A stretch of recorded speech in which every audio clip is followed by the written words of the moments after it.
Ah, Good morning. Brenden Rendo with the Homes Orlando team and Next Home Neighborhood Realty. And again, Joseph Dionne of Appley Home Loans. Good morning.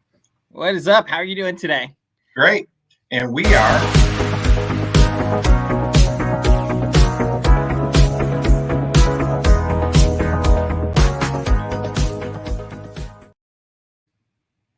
welcome to another episode of the Orlando Real Estate Buzz. And this morning, we're actually going to really kind of talk about something that's a little, I guess, sensitive. Taboo? Sensitive? Yeah, Scary? taboo is a good thing. But the reason why this came up is because you and I have been talking and talking with some other groups, and we were questioning why did Zillow pull out of the iBuyer market?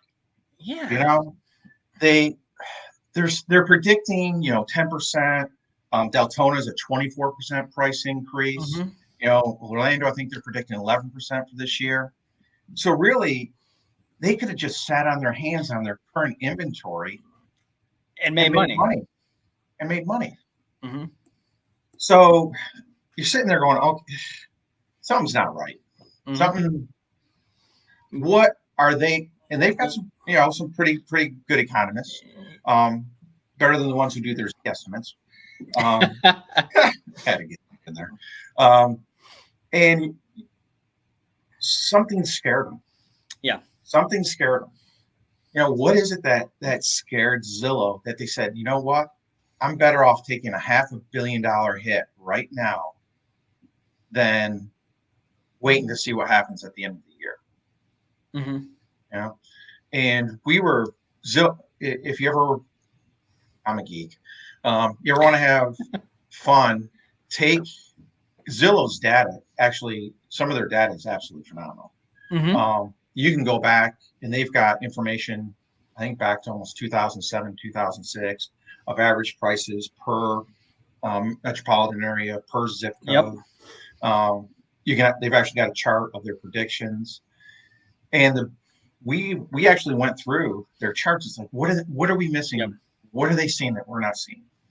And the biggest flag that came out is the number one real estate market in the United States, which is New York, is predicted to have zero growth by Zillow this year.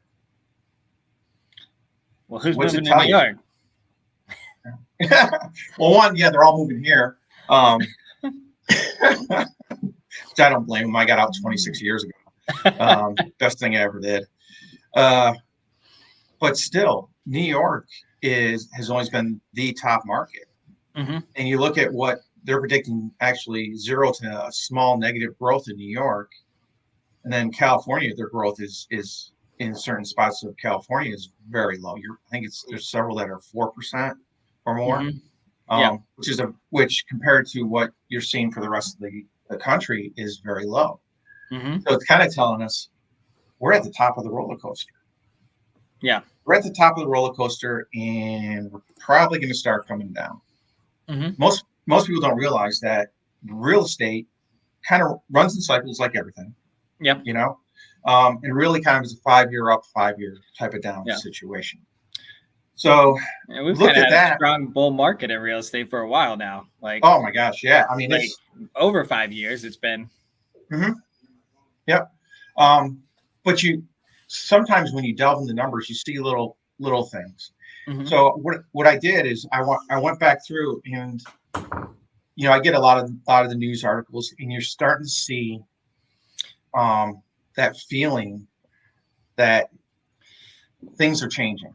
Yeah. And I really kind of took four different points out of what I'm seeing. hmm Sure. So okay, so we're gonna be able to see some of this. Hey. Yes. So there's really kind of four warning signs that I'm starting to see in the hmm house. Doesn't mean this is going to happen overnight. It may Yeah. be 6 months, maybe 9 months down the road.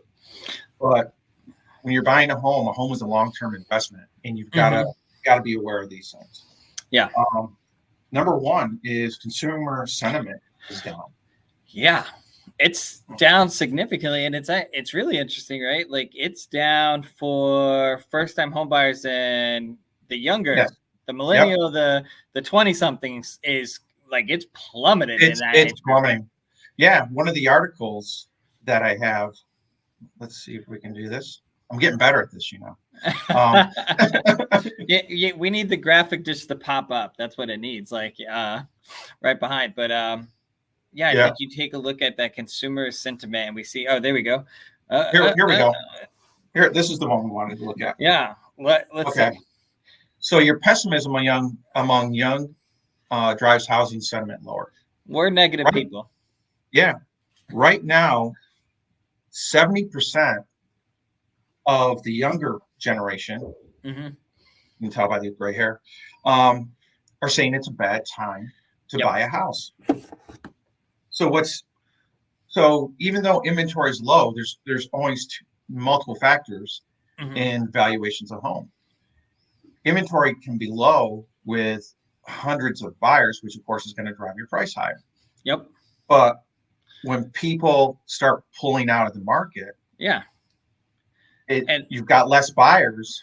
Mhm. Now you're not getting that multiple offers. Yeah, you get a little bit more, and I think there's so many different pieces, right? Like, and if you look at that graphic right there, I wish we could zoom in. It's really kind of like August-ish, I think, of last year that you see it to really drop. And I think the big piece here is you run into buyer fatigue. Like a lot of it's buyer fatigue. It's, they're submitting offers, and they're not getting accepted. And then you also kind of look like this stark drop again, right? Recently was since December, rates have just like popped up high. And that's where, now all of a sudden it's like, not only is it harder, now I got to pay more every month. And I don't know if rates are going to stabilize, what they're going to do, if it's ever going to. So buyers are kind of like, a lot of buyers are saying, what? I'm just gonna stand up to the side here and let somebody else play. Yep. It's interesting you mentioned that because I just got an article this morning from the Orlando Business Journal. Headline is Orlando housing market cools in January as some realtors see frustrated buyers pull back. I've had several pull back. I've had several pull back. And I'll tell you one of the most interesting things in here is one of their points. The typical interest rate ticked up from 3.07 in December to 3.38 in January. Yeah. Joe, where's the interest rate sitting today? A little hair over 4. And that graphic and that data, it doesn't even use current because it pulls numbers from Fannie or Freddie, and those are usually delayed by a week. So even though like rates have jumped up, they might be pulling rates that are delayed. So they're getting these average numbers, and they're not necessarily the right, like the most current. Yes. But and you're saying there, the 30-year fixed. I mean, Mortgage News Daily is kind of like the industry. This is where I send any consumer that's like, man, I want more information on this. I'm like, go here. This is where you're going to get. They're going to pull all the data from everybody else. They compile it, put it together. And but 4.1% is the average 30-year fixed rate right now. Yeah. And you think about it, I think it was 3 weeks ago, we did a video about what the interest rate jump was costing people. And we were using 3.5 that day. Yeah. 3.5. And so in 3 weeks, we've jumped almost 0.75% in interest rate. We had some fun last week. Last week was just from last week, we probably saw almost 0.25% last week alone to this week. Yep. Well, the Fed on Friday, because the market went nuts when the consumer price index came out, called an emergency meeting on Monday. And you know what they said? Nothing. Let's continue. Let's have fun. Let's continue. Yeah, let's have fun. Well, I mean, you take it, and you take last week, and rates Thursday, Friday went absolutely berserk with the the bond market, with everything. You had consumer index going in. Inflation reports. We're at all-time. Not all-time high. We're at 40-year highs. I think it is right. 7.5%, which is crazy. And because the Feds are like, hell, we should be staying around 2%. Yes. And then even their goal. Yeah, the goal is 2%. And then even last year, they're like, nah, we're good. We're going to be like at 2. This is just temporary. I know we're at like 4.5, 5 right now. We're going to drop back down. We're fine. And now, boom, we're at 7.5. Yeah. How's that transient inflation working for you? Right. Powell? Keywords right there. Transient inflation. Yeah. Transition from them into our pockets. Yeah. You know? And you take and you look at it, and it's just like, some of the different things, like it's amazing the correlation between things, right? Part of the reason why we saw as big of a jump, like a lot of people were hoping, like, and this sounds horrible, right? I'm going to say it sounds so horrible. A lot of people in the marketplace looking at bonds, looking at rates, looking at this on our side of the country and our side of the world, we're like, man, if Russia and Ukraine go to war, that's going to help us. Yeah. Right. Yeah, but the reality, and then Russia, Ukraine, and let's hope like they take a diplomatic approach, and it is actually diplomatic, and there's no shadiness to that, and it is a good thing. Like that hurt us. I was like, and I crack up, like we, like everything, like I always joke, like, if you want to stimulate an economy, go to war. Like that's something like, it's like something that people have always said, economists and this and that. And it's, kind of driving factors behind the scene, a lot of different pieces. Right. But here we have other side of the world, very little like quote unquote impact to us daily, but is helping, but drives, there's a correlation between these things. Yeah. It's just some days. So we're looking at that. So we've hit the sentiment. So sentiment is down. So we're gonna have less buyers. One unique thing I think to Orlando and Florida, actually got Trish Sanders giving us low feedback from Miami, is we are still getting an influx of people moving here, and that is actually helping to replace some of the, I would call them natives, who are sitting on the sidelines. Because a lot of these people have sold their properties up north. I mean, especially in the New York area, New Jersey area, have a great stash from the sale of their home, and they're able to come down here with $100,000, $200,000, $300,000 in their pocket, and they're still buying a less expensive home than they would if they were up there. Yeah. And I believe you mentioned he was in Miami. I think Miami just reports this past week is now among the top most unaffordable like cities, metropolitans in the nation now. Like, that's it's craziness. Yeah.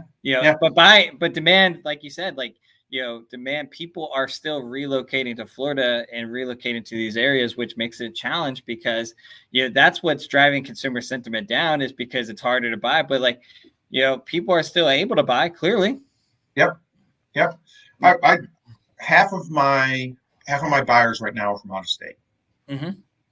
Half of them, and most of them are coming in, because they have been able to sell their home. They are coming in with that $100,000-$200,000 down. So when they're going at that, $400,000 or $500,000 house, they're looking very strong. If we're not competing against a cash offer, they look very strong because they're putting, the 20, 30, even sometimes 40% down. I think we've got one closing, next week, second home, vacation home. And she had sold an investment property up in Pennsylvania, and she's able to put down like $150,000 on a $300,000 house. So she's basically a 50% loan to value. So she looked very strong when we presented it to the seller. So I'm curious, like, as we move through this, I want to talk, like, we talked about rates. They're going up. I think they're going to continue. Feds aren't trying to slow down the federal fund rate there. They went from 0.75 last year, what they estimated for 2022. Now they're saying like, hey, we might be 1.75 estimate. I wouldn't be shocked if they increase that again, because the Fed's approach of stemming inflation is let's increase the federal fund rate. Let's make it harder to borrow, more expensive to borrow. And we'll slow down how much costs go up. But I'm really curious. Let's talk a little bit. Like, I'd love for you. Let's dive into that inverse yield curve and why that's something to be mindful of and to look at. The inverse yield curve. Why is that mindful? Because it can actually forecast a coming recession. If you go back and you look We can get into a couple of them here. And just like for the for the person that's watching, like, an inverse yield curve is typically when your shorter term notes are paying back or have a higher interest rate, a higher yield than longer term. Meaning, let's take like a bank, like let's say a 6-month CD versus a 2-year CD or a 5-year CD. Typically the longer you put your money in the bank in a CD, the bigger rate you're going to have. But, if a 6-month CD is worth more on that interest rate than a 10-year, then, we can be looking at, that inverse. Yeah. Well, the other reason why it's important is it tells you where the big money is going. Yep. When they're comfortable, they don't mind going for the longer term yields. They're comfortable with that.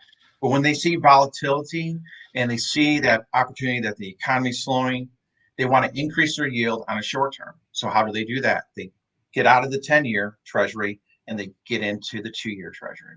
Here's some actual good news this morning is our treasury yield. This is actually live.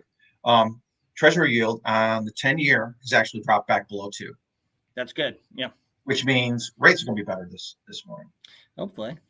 Hopefully, yeah. A lot of people don't know this, but if you ever want to kind of get an idea where your rates are going during the day, you can hop in and check out the 10-year note, and it kind of correlates with interest rates and give you a little idea of which way your mortgage rate. It's not exact, but it's usually it's going to give you a positive. Like, So then we look at our 2-year. Our 2-year has jumped to almost it is actually at 1.5. Yep. So our yield curve, which the Fed actually provides for you, is they show you the difference between the 10-year and the 2-year. Yep. When this is high, that usually means the economy's chumming along. Okay. Investors like to go into that 10-year note. Yep. When they start getting scared, when they feel like the economy's starting to slow down, the yield starts to drop. The difference between the 10-year and the 2-year starts to drop. And if you look historically, I'll tell you how my exciting part of my weekend was sitting watching the 2018 presentation from the president of the St. Louis Fed. He actually did an excellent job of presenting the historical relationship of this inverse yield curve. And he came in 2018, we were starting to get to 1.2. The difference then is we didn't have the inflation that we have now. Yep. But he tells you, and he goes through historically, you watch this curve. When you start to get that inverse yield curve, generally you're heading into a recession. So does this mean we're going to head into a recession this year? Possible. Right now, it's kind of can go one way or can go the other. I think a lot of it depends on what the Fed does. In March, they're saying they want to do a 0.5 point increase in the base rate, and then the other thing is they want to start unloading on their balance sheet. The Federal Reserve's got about $9 trillion on their balance sheet right now. Yep. 2.7 trillion of that is mortgage-backed securities. Yep. That's how they kept infusing money into the exactly. system. And now they're saying they want to start unloading the mortgage-backed securities. And actually, instead of doing what's called quantitative easing, which is flooding the market with money, they want to do a quantitative tightening. So I don't think they're going to do it. I think they're going to test that 0.5. Yeah. But I think they're going to hold on the sale of the assets. I think I really think, and obviously this is kind of, I definitely feel that the 0.5 is going to happen, like no questions. Yeah. But I feel that, the taper back, the sell off of the assets, the balance sheets to start to get those lower. I don't know if they're going to do that yet, because I feel that everybody's expecting, and we all know that the federal fund rate is going to go up. Like that's going to go up. But the market really hasn't reacted. We haven't seen, they haven't tested it yet. So I'm curious to see, and they may test it just a little bit just to see maybe, but it's going to be really curious to see how that. And I think as we continue to see our numbers, as we go across things, like if inflation is continuing, we get into March and it's still, it's even higher. Maybe they do take that approach, Yeah. But it's really, really tough to say because I don't usually, and the Fed has typically not taken multiple steps in these last couple of years at once. They do one thing and then they explore, see how the markets react to it. So it's going to be really interesting to see what happens on that. And I think you are absolutely right. Like this is going to be a big indicator of where the strength of the economy as a whole is I think how the economy and how the markets react to what the Fed's going to do in March. It's going to push us one way or the other. I mean, I think you and I both agree that our guts telling us we could see possibly by the end of the year 5% interest rates in mortgages. Yeah, that's, I mean, I'm not, this is just me and my thought process and everything. I'm not Barry Habib or anything like that. Like, he might have a better pulse on this than I do, but I think we are. Like, I think, as I look, like you have to be willing to adjust. And I think what the Fed's doing and everything, I could see us touch on mortgage interest rates on that 30-year fix could touch 5. I think we'll test it maybe this year. I don't know if we're going to like stay over it. Like, I feel like what we've seen just in the last couple of weeks, we tested 4 and we haven't, 4 isn't the baseline yet. I don't think enough time has passed to say, hey, we're back in the 4s, but we're close enough to where now we're 3 weeks of seeing this, like, do we get it? Do we get through February? We're still in the 4s. And then you see the Feds, they make their adjustments that should push it a little bit higher. That's where I'm curious to see where we're going to go. And I think because inflation has gotten to the level, I definitely expect that interest rates will. I mean, everybody, all the economists, like everybody was projecting, oh, well, we might see 4 this year or high 3s this year back in November, December. And that was before the data of inflation was out. Now we have that new data. Quick, yeah. They were right. It was just in January.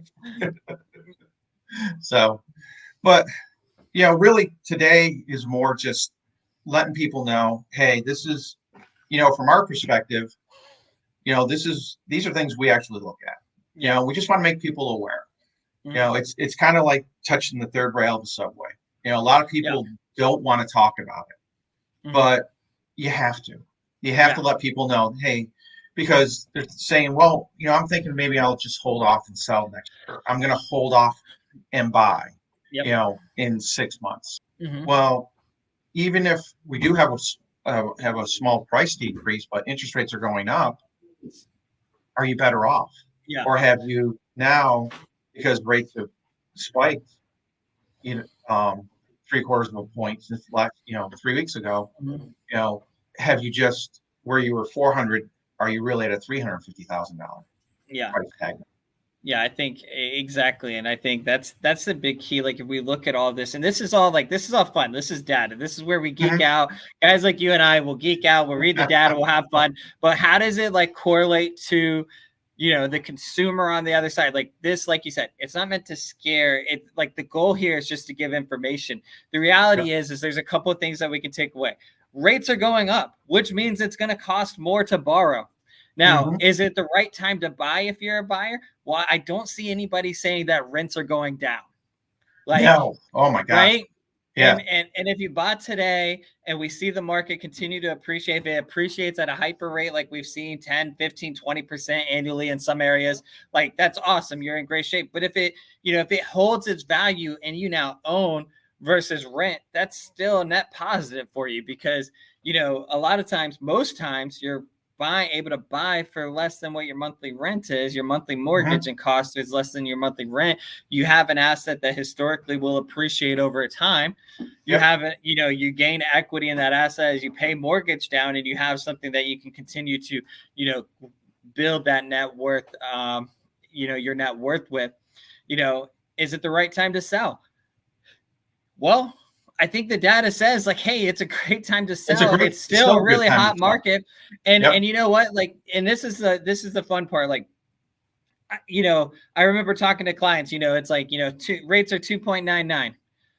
You know what? Like, I'm just going to hold off on buying. I'm going to hold off on doing that refinance. I think rates are going to go lower.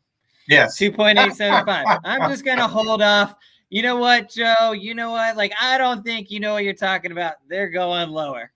Okay. Now rates jump up, and in 2 months' time, therefore, people are like, I got to do this now before rates go up. And it's like, well, 4 months ago, you could have been like, we had this conversation, right?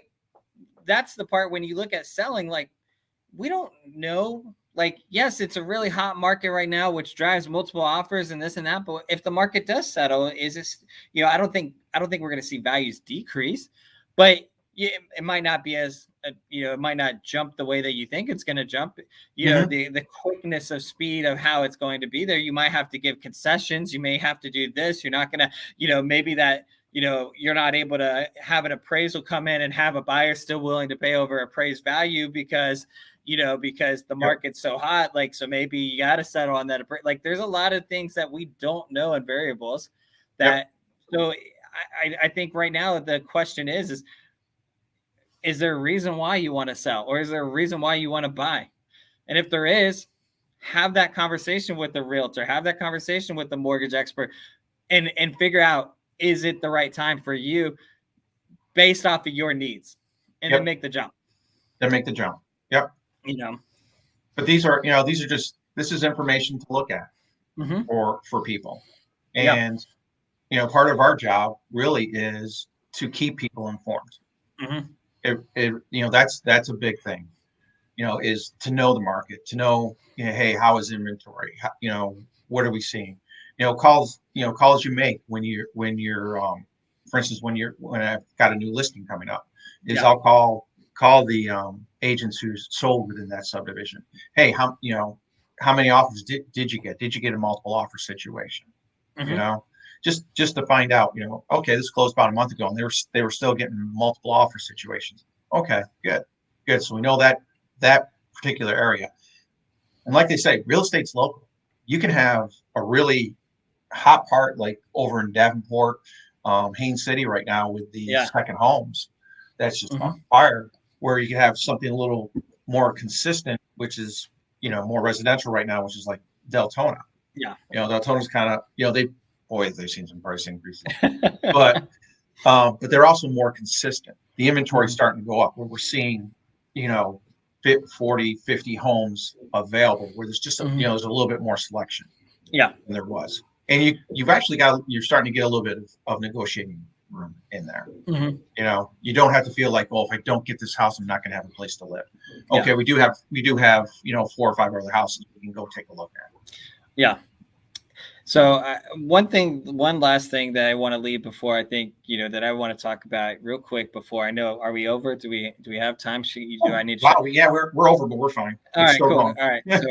So in the Central Florida area, and it really, there's a housing shortage, right? Like, so new housing, being new build homes, has been a large influx of it, which new build is really great when markets are flat or declining, right?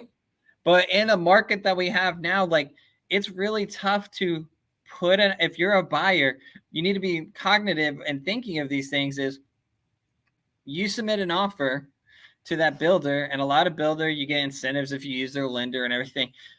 If they're not locking your rate in, will you still qualify in 9 months? In 9 months, and most build, they're not locking you in. That's not, that rate isn't locked in. That rate might get locked in, 60 days beforehand. Maybe you get 6 months, but with delays and construction with materials, like, builds aren't taking as short as they used to. So does that have an impact on you? So these are definitely conversations that you want to have with, a mortgage expert, with your realtor, because you really want to understand. I mean, I talk to a lot of clients, and I have clients that I sit there and say, hey, if you find something today, here's where we're at. But I want you to, you may want to look a little bit lower, because if it takes you a month or 2 months to find something, which my average client is taking 2 months to find a home and get under contract right now because of multiple offers and just submitting offers after offers, right? Like if you're at 50% based off of today's rates, your back end debt to income ratio is all the way maxed out based off of today's rates, and rates go up 0.25% in 60 days or 30 days or a week, like we saw last week, you don't qualify for that home anymore. Oh, so excellent. So you got to have these conversations, and you got to be forefront talking about rates and making sure you're checking in constantly of, do I still qualify? Yeah, especially in a volatile market like we've seen, especially over the past 2 months with rates. That's part of our job, again, stay on top of it. So thank you. I appreciate it. That was a good one. Enjoyed it as always. If anyone has any questions, feel free to reach out to Joe or myself. We're always here to answer questions. Take care and have a wonderful day. Rock it out. Bye.